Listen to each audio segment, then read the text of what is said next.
I do want to talk to you about cross-contamination.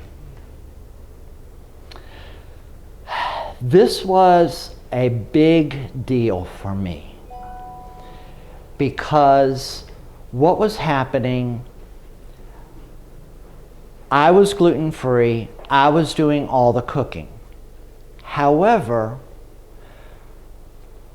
my mother-in-law had this thought process in her head that she shouldn't be eating my bread, she should save that for me. And so she wanted to just keep her loaf of bread in the house so that she could toast her own bread. Well, lo and behold, we were using the same toaster. And I kept getting sick, even though I was eating gluten-free. And the reason was because I was getting cross-contaminated. The crumbs that would stay in the toaster would contaminate my bread. Another thing that would happen, open a jar of mayonnaise, a jar of peanut butter, a jar of jelly. She would spread it on her bread, wouldn't get enough, and she would do just like all of us do. Double dip and go back onto her bread. I would go get my mayonnaise, or that same jar of mayonnaise, my gluten-free bread, I would dip in, spread, I'd be sick. There is an actual formula that the Celiac Society, the big nonprofit that works with celiac, that is a parts per million. And my brain really doesn't work that way until I read something that blew my mind. If you were to take one slice, not the loaf, one slice of bread and cut it into 350 pieces, one piece is enough to make someone that is gluten sensitive or celiac or has celiac, could be in the hospital, could be deathly sick. Many people don't understand the magnitude of this sort of concept. They wouldn't dream of asking, well, how many bee stings would it take for you to be allergic to? Or how many peanuts would it take for you to be allergic to? When someone is allergic, they just say, okay. And they understand, stay away from it. But there's something, I don't know what it is, maybe it'll change in time. But there's something about someone who is gluten sensitive or gluten allergic that people don't realize the magnitude of what it really means and how sick they can truly become when they get exposed. So we not only have to think about all of the pots, the pans, the grills, the colanders, the sifters. My rule of thumb was this, after I learned the hard way, is that if the pan has nicks, cuts, grooves, or lips, you need to start over again. Wow. If in a toaster oven, let's say for example, Marcia had a toaster oven and said, don't worry about it, bring it. Don't worry about bringing yours. I got one, I got it covered. And I can look at her and tell that she is meticulous about cleaning and being sterile.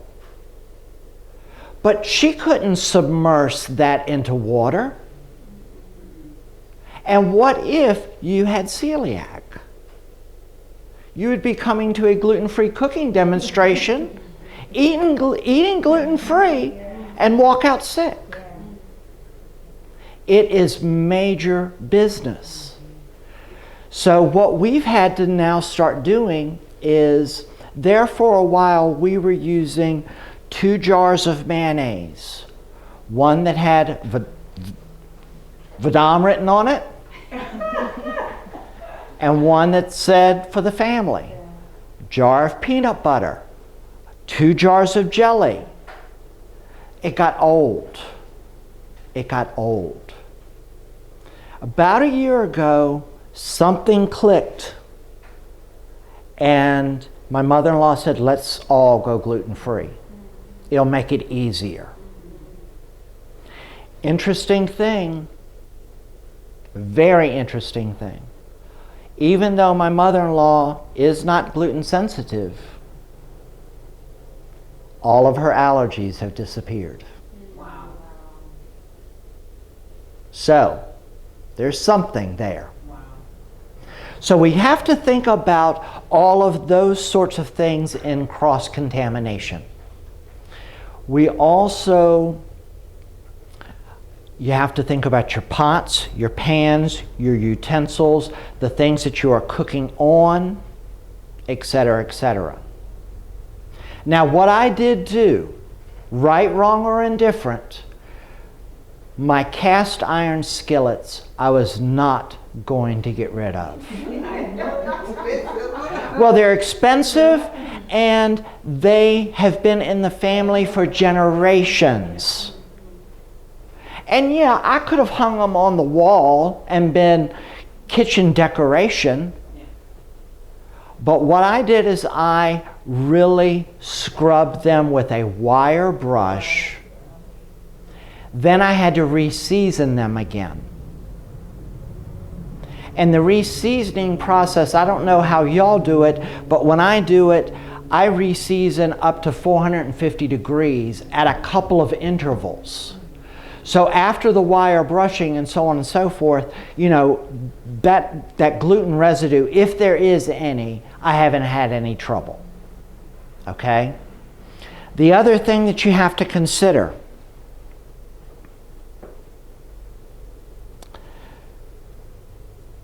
kisses.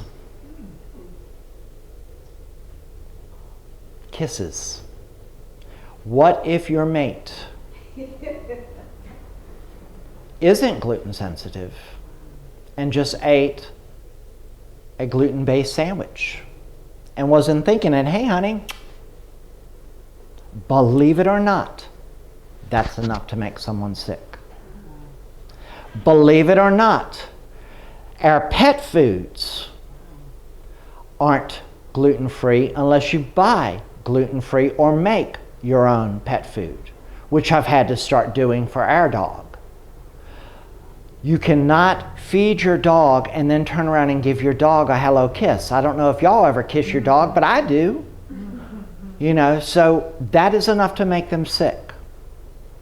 You also have to walk into other rooms besides your kitchen. Your bathroom.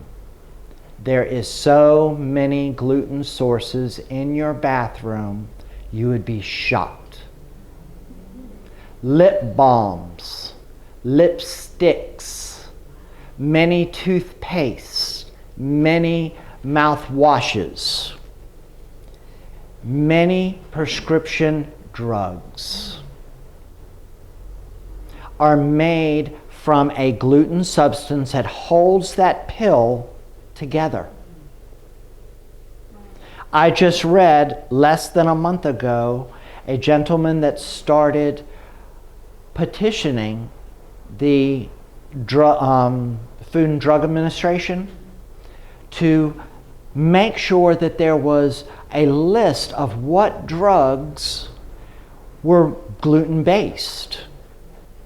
And they said, well, we could do that with name brand, but we can't do it with generic because different companies formulate different. The main prescription itself, the same formula for medicine is the same, but the production of the pill changes. And they said, we can't do it. And he kept fighting with the Food and Drug Administration to the point that a little over a month ago he said, I've had it, and he is federally suing them to say, you will create a list. What about your office? What about when you're paying the bills? If you don't pay your bills online, what do? You write out a check, you put them in the envelope, lick that envelope, it's gluten all the way around that glue.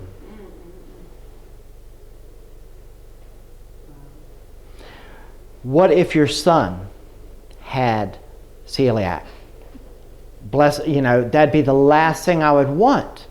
However, his playroom, Play-Doh, glue, they're wheat-based. Now, here's one for you that I bet you hadn't thought about. How about going to the lunch counter and getting a sandwich made? I'm not talking about the bread or the mayonnaise or the mustard. We've already discussed that. But what about your lunch meats? There is only one certified gluten-free lunch meat company, and that is Boar's Head. The other ones are gluten-based. Now, let's say, for example, you say, okay, I'm going to pay that little extra money for Boar's Head. It's worth it. My stomach will appreciate me for it. So you ask the man behind the counter, cut me a half a pound of ham, or half a pound of turkey, half a pound of roast beef. They've got gloves on, they've got their little parchment paper and everything else. They put it to the machine and run it through the machine. That machine has already been contaminated with a gluten-based lunch meat. So you have to start becoming your own advocate. Now, my rule of thumb is this. Get your man behind the lunch meat counter or the woman, become friends with them. Let them be your advocate. Don't go to them with an attitude. Because you're setting it up right then and there. Tell them, I have an allergy. I am ... Can you please go to a clean blade? Can you please alcohol that blade? But you're still taking a small chance. But at least you are helping your probability of not being glutened. Another thing that you need to become an advocate on is, what about when you go out to eat? It was hard for me to go out to eat beforehand, before I went gluten-free. But I tell you, now going out to eat is slim to none. The first time, or before I went gluten-free, I didn't like to go out to eat because I didn't mind paying average money for average food. But if I was going out and paying high prices for average food, I had a problem with that. Especially since I could cook it so much better than they could. But you still have to consider all of those sorts of things. And many restaurants are now giving you a gluten-free menu, but are they preparing it in a gluten-free area? They may give you chicken tenders that are gluten-free, that they may have created a formula, or maybe they found my recipe and they've created their own gluten-free flour blends. And it started off gluten-free before it went into the fryer. But if that fryer has previously cooked onion rings, French fries, chicken tenders, or anything that is not gluten-free, that oil is already contaminated. It's a shame. It's a crying shame.